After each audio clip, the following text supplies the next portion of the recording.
เจ้าสบายดีมื้อนี้พวกเฮาสิไปแนะนำสินค้าเป็นเตารีดยี่ห้อ Silver Star รุ่น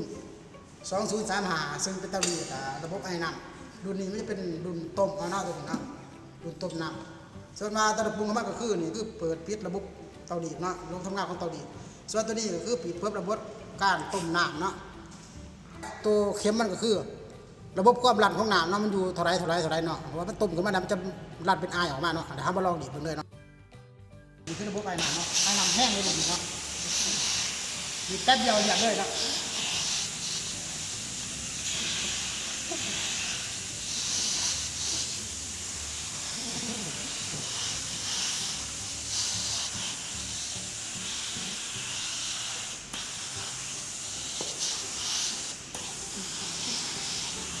ว่าเหยียบเลยเนาะเหยียบงามเนาะดูนี่มันจะเป็นรุ่นต้มน้ำเนาะมันสามารถบรรจุน้ำได้ถึง3 ลิตรครึ่งเนาะใส่งานได้สะดวกเนาะใส่งานแบบใส่งานตอนงานได้เลยเนาะแบบว่าไม่ต้องหักมันเลยเนาะถ้าว่าลูกค้าท่านได้สนใจเตารีดแบบนี้มันสามารถติดต่อได้ทั้งบริษัทอินไทยกับพวกเราเนาะขอบใจ